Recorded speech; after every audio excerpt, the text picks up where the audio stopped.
Good morning, Wob Nation. 12 weeks down, one more regular season to go. And if this season has proven anything, it's two things. Number one, this is football. Anything can happen. And number two, well, Ben sucks. So let's get into the Week 12 awards. Starting out, the Kentucky Gentleman. That goes to Brian with a pathetic 84.92 points performance. You needed a better one to secure some playoffs. You did it. Now it comes down to the wire for you, my friend. The early times goes to, well, to someone's very happiness. It goes to Ben by Bobby, 55.18 points, getting completely destroyed and pretty much knocking him out of playoff contention. Needs a lot of work in 1 week to get in. The Jack and Coke, New John, 5 losses in a row, continuing that slide and officially out of the playoff hunt. Mellow Corns, quite a bit this week. Kyle, Derek Carr minus 2.4 points against one of the worst defenses in the league.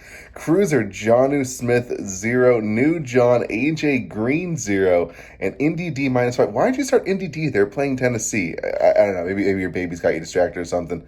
And Ben, Cleveland D, 0 points. Wild Turkey 81, while there was no one that could have had an easy start sit to win their matchup, just want to call out Kyle and Derek Carr, minus 2.4 points in a must-win matchup you needed. Man, that sucks. You got to get out of San Fran, man. It's infecting your brain with all that fecal matter. The Buffalo Trace, Jason over New John, 9.6 points. Congratulations, keeping it in the playoff hunt.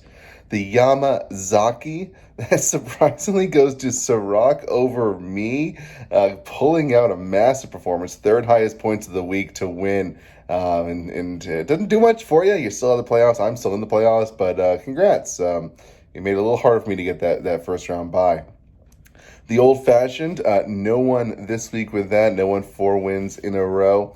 And then we go to the Blantons. Kenny, Tyreek Hill, 63.9 points. That officially beats the Jamal Akalev's 59.5 points that time. That was also against Kyle. Wow, you just your teams just keep getting these monster performances against them.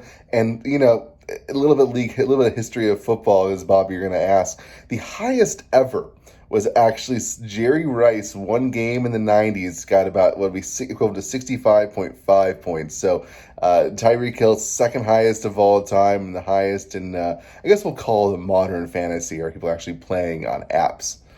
And then finally, Kenny, the Pappy Van Winkle, 187.72 points. Congratulations, $25 to you. That is two wins so far. For that, half of your money back, and you have a solid chance of potentially getting that first round bye.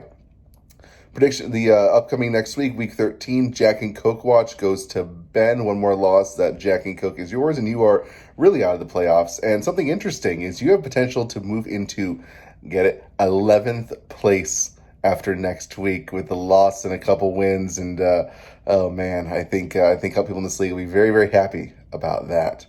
The Toilet Bowl next week, Joseph versus Cruiser. Doesn't matter. Joseph, you're first place overall. Cruiser, you're out of the playoffs. So that matchup just does not win whatsoever. Does not matter whatsoever. The game of the week, myself versus Kyle. Myself battling for that second seed, that first round bye, and Kyle still battling to stay into the playoffs. Must win and in, lose, and oh man, there's some movement that can happen there. And then finally, the upset special, and I'm calling Brian over Dylan. Brian, I think you got this. I think you can get into the playoffs. Dylan, I think you come out of second place. I think I win. I get second place. Kyle, I think you knock out of the playoffs. I think it's Brian and Bobby, 5th and 6th spot for the playoffs. And that's all I have to say about that. Good luck, everybody, and I'll see you all on the waiver wire.